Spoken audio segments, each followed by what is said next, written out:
जी, अस्सलाम वालेकुम। उम्मीद है कि आप तमाम दोस्त खैरियत से होंगे और आज का दिन भी ट्रेडिंग के हवाले से अच्छा गुज़रा होगा। अच्छा दिन था जी, बड़े वॉल्यूम लगे आज मार्केट में।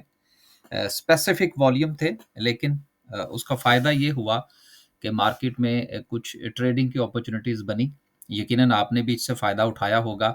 मैंने तो कल की वीडियो में गुज़ारिश कर दी थी कि हमारे पास ऑलरेडी जो है वो होल्डिंग्स मौजूद हैं, तो इसलिए हमारा कोई प्रोग्राम नहीं है कि आज हम कोई नई बाइंग करेंगे। तो लिहाज़ा पिछली जो पोज़ीशंस थी उन्हीं को ही वाइंड अप करने का प्रोग्राम था ट्रेडिंग पॉइंट ऑफ व्यू से। ये बात जो मैं कर रहा हूँ, ये हमारे डे ट्रेड का जो ग्रुप है, उसके हवाले से है। स्विंग का ग्रुप और इन्वेस्टमेंट के जो मामलात हैं, वो एज़ इट इज़ चलते रहते हैं। क्योंकि रोज़ाना की बुनियाद पर जो तब्दीलियाँ हो रही होती हैं उसका फिर जो है वो रोज़ाना की बुनियाद पर फ़ैसला करना जो है वो ज़रूरी होता है। तो आज हमने तो कोई नई ट्रेड नहीं ली, लेकिन प्रीवियसली जो चीज़ें हम कैरी कर रहे थे जिसमें बीजीएल था या उसके साथ जो था वो के इलेक्ट्रिक था, कुछ और थे, कुछ प्लस में थे, कुछ माइनस में थे। बहरहाल चीज़ें जो हैं वो काफ़ी ज़्यादा आज वाइंड अप करने की कोशिश की गई ताकि मंडे वाले दिन से इंशाल्लाह जो है वो फिर नई बाइंग का हम आगाज़ करेंगे।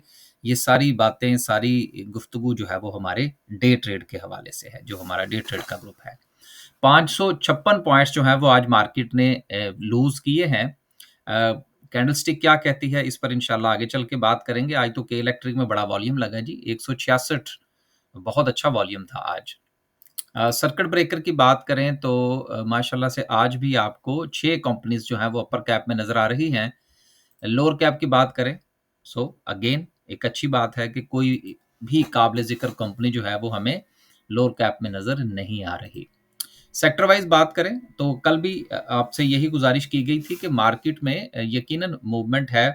वॉल्यूम्स जो है वो स्पेसिफिकली लग रहे हैं, लेकिन साथ-साथ प्रॉफ़िट टेकिंग का जो है वो सिलसिला वो भी जारी है। तो आज का दिन जो है वो बैंकों के अंदर प्रॉफ़िट टेकिंग का रहा, जबकि अगर हम इस वीक के अंदर देखें तो बैंकों ने ख़ास तौर पर मार्केट को बड़ा सपोर्ट किया है, जिसकी वजह से इंडेक्स के अंदर जो है वो हमें बेहतरी नज़र आई। लेकिन चूँकि सेक्टर परफ़ॉर्मेंस जो है, वो पूरी तरह से नहीं हो रही, स्पेसिफ़िकली हो रही है। मसलन अगर आप सीमेंट सेक्टर की भी बात करें, उसमें भी आपको स्पेसिफ़िक सिचुएशन नज़र आ रही है। बैंकिंग में देख लें, इसके अलावा आईटी में देख लें, ऑयल एंड गैस में देख लें। तो इसीलिए कल भी हमने आपसे यही गुज़ारिश की थी और अब आने वाले दिनों में भी आपके लिए बेहतर यही होगा कि आप इंडेक्स को देखें ज़रूर, लेकिन इंडिविजुअल स्टॉक्स के जो सपोर्ट एंड रेजिस्टेंस हैं, उनके मुताबिक अगर आप काम करेंगे तो कुछ 4 पैसे इंशाल्लाह ज़रूर बनेंगे।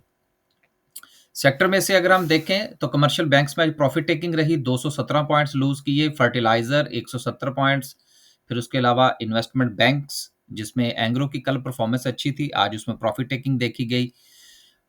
रिकवरी के हवाले से बात करें तो उसमें कोई भी बड़ा सेक्टर जो है वो हमें को ख़ास परफॉर्मेंस जो है वो दिखाता हुआ नज़र नहीं आ रहा। लास्ट पे जो है वो इंशाल्लाह डिस्कस करेंगे आज की कैंडल को। पहली खबर जो है वो कोहाट सीमेंट के हवाले से है और इसी के साथ मिलती-जुलती खबर जो है वो लकी सीमेंट की है। तो दोनों खबरों को इकट्ठा जो है वो हम शामिल कर लेते हैं।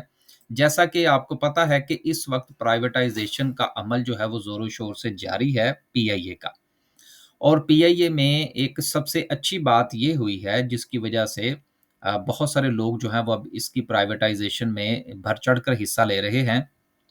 पहले उन 2 कंपनीज़ का नाम जिसमें एक कोहाट सीमेंट है और दूसरा लकी सीमेंट है। देखिए लकी के हवाले से ना पहले थोड़ी-सी हम बात कर लें।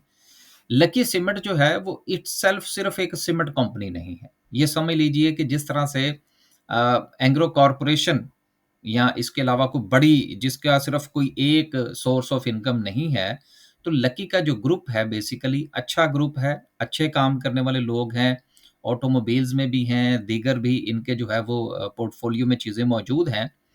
तो अब ये एविएशन में एंट्री जो है वो डालना चाह रहे हैं। अब इसी तरह से इसके साथ जो है वो कोहाट सीमेंट है, तो दोनों कंपनीज़ का इंटरेस्ट जो है वो पीआईए की प्राइवेटाइज़ेशन में है। पीआईए की जो ऑपरेशंस हैं, जो फ्लाइट ऑपरेशन है बेसिकली, गो के वो पूरी तरह से एक्टिव नहीं है। इवन कि वो यूके या यूरोप को पूरी तरह से कवर नहीं कर पा रहे। इसी तरह से कनाडा या यूएसए की बात कर लें, वो भी रूट्स जो हैं वो पूरी तरह से ऑपरेशनल नहीं है। तैयारों की शॉर्टेज है, कुछ जो है वो टेक्निकल पॉइंट जो है वो मसाइल हैं कंपनी के। लेकिन असल मसला जो पीआईए का था, वो था उसके कर्ज़ाजात और उसके मसाइल। अब वो हुकूमत ने चूँकि अलहदा कर दिए हैं और इटसेल्फ ऑपरेशन की अगर हम बात करें तो पीआईए का जो ऑपरेशन है, गो के वो इतना अ, फ्रूटफुल नहीं है, लेकिन इसके बावजूद भी वो प्रॉफ़िट में है। तो जिस वक़्त हमारे पास ये प्राइवेटाइज़ हो जाएगी और कुछ चंद जहाज़ इसमें और शामिल होंगे, तो रूट्स तो बहुत सारे हैं हमारे पास। फिर उसके अलावा ये भी मसला नहीं है कि जी पीआईए को जो है वो मुसाफ़िर कहाँ से मिलेंगे। सारे लोग जो हैं वो तो मुल्क से बाहर या तो जाने को तैयार हैं या जा चुके हैं। तो उस वजह से बहुत ज़्यादा जो है इसमें प्रॉफ़िटेबिलिटी है। इसलिए बहुत सारी कंपनीज़ जो हैं, वो कंसोर्शियम का हिस्सा बन रही हैं और पीआईए की बिडिंग में हिस्सा लेंगी। तो इस चीज़ को ये सारी तफ़सील आपके साथ बयान करने का मकसद ये था कि प्राइवेटाइज़ होने के बाद जब पीआईए का पहला रिज़ल्ट आएगा फंडामेंटल पॉइंट ऑफ व्यू से बात करने लगा हूँ, तो वो इंशाल्लाह यकीनन बेहतर होगा। तो ये सारी कहानी मैंने आपको सुना दी। मैं सिर्फ़ एक बात आखिर में ऐड करता चलूँ, हम चूँकि यूरोप में मुक़ीम हैं, तो टिकट्स नहीं मिलती हमें। हमने जब कोई चीज़ जब टिकट बाय करनी होती है, डायरेक्ट फ्लाइट के पॉइंट ऑफ व्यू से मसाइल होते हैं हमें, तो टिकट्स अवेलेबल नहीं होती। तो ये आप समझ लीजिए कि किस कदर जो है वो गुंजाइश मौजूद है।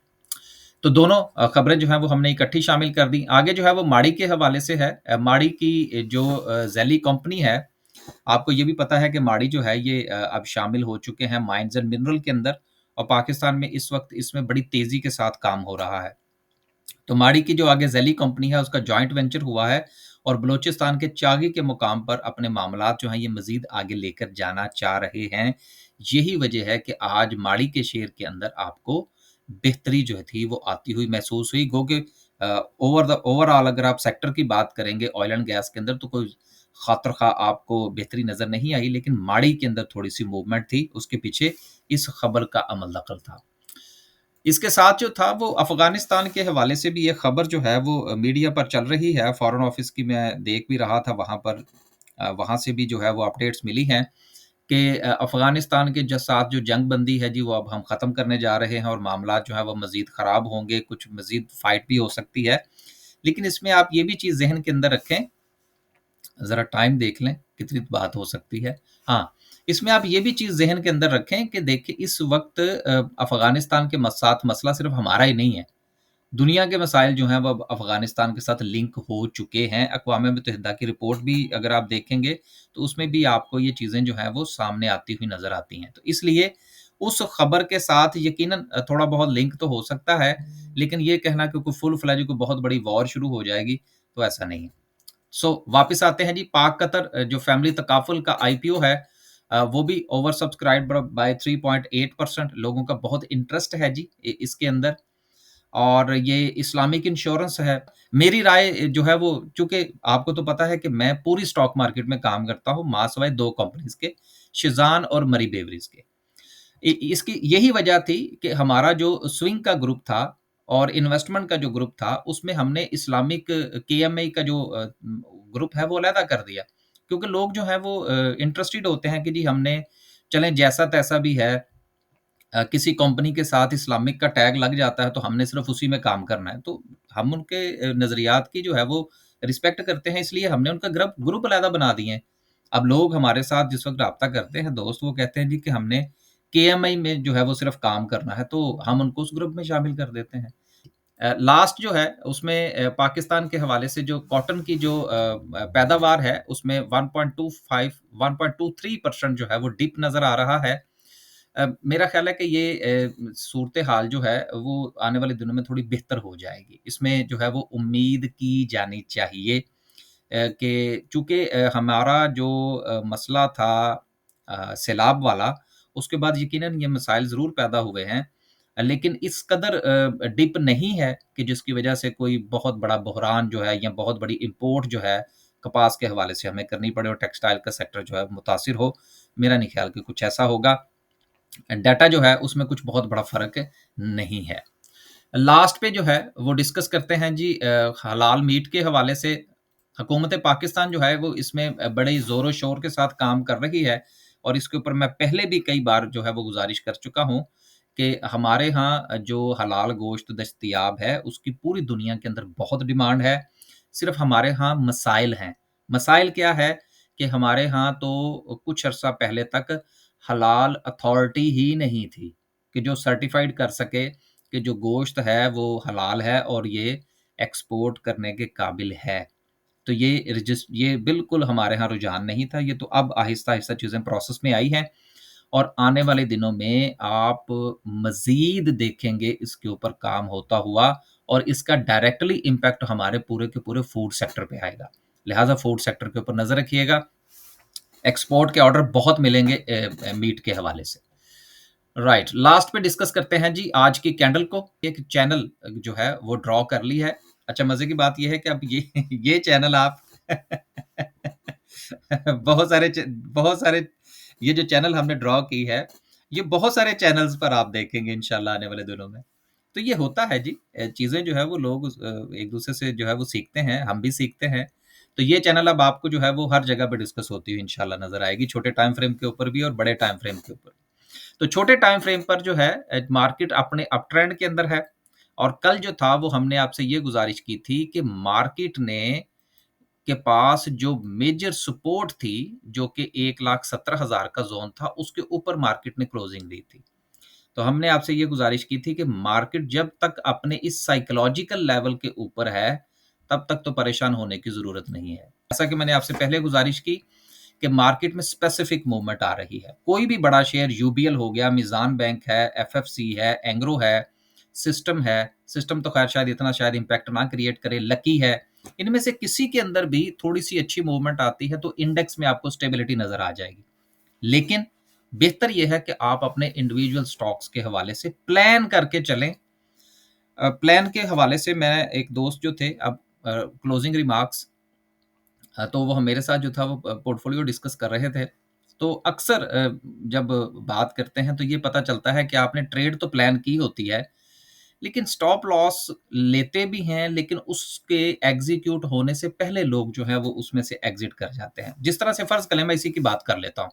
अब हमने ये डिसाइड किया है कि जब तक मार्केट इस चैनल को ब्रेक नहीं करती, there is no need to worry. तो फ़र्ज़ करें मार्केट जो है वो इसके बिल्कुल करीब आती है, तो आप सारी पोज़ीशनें काट के साइड पे हो जाएँ। नहीं, इसके जब आपने प्लान किया है कि यार ये मेरा स्टॉप लॉस है या ये मेरी जो है वो बॉर्डर लाइन है, तो उसके ब्रेक होने का तो इंतज़ार करें। उससे पहले ही जब आप जो है वो निकलने की कोशिश करते हैं, तो फिर वहाँ से अक्सर चीज़ें जो हैं वो बाउंस बैक कर जाती हैं। तो प्लान करके चलें और चीज़ों को वक़्त देने की जो है वो आदत डालें। ये जो रास्ते में से मुड़ जाना है ना, बगैर अपनी उस लेवल के एग्ज़ीक्यूट हुए हुए, जिस तरह से कि लोग प्रॉफ़िट टेकिंग के हवाले से भी जल्दी कर जाते हैं, लेवल का इंतज़ार नहीं करते, इसी तरह से स्टॉप लॉस में भी यही सिचुएशन हो रही है। तो कोशिश ये करें कि अपनी ट्रेड को प्लान करें और उसका इंतज़ार करें। वो जिस तरह मुझे वो एक शेर याद आ रहा है, हमें भी किसी ने अता किया था, हम आपकी जो है वो गुज़ारिश कर देते हैं कि वो ख्वाजा गुलाम फ़रीद साहब का है ना कि गुलाम फ़रीदा जड़ियाँ राह चों मुड़ियाँ, ना आर दियाँ ना ओ पार दियाँ। ठीक है ना? तो रास्ते में से ना मुड़ा करें, अपने लेवल्स की एग्ज़ीक्यूशन का इंतज़ार किया करें। इजाज़त दीजिए, अल्लाह हाफ़िज़।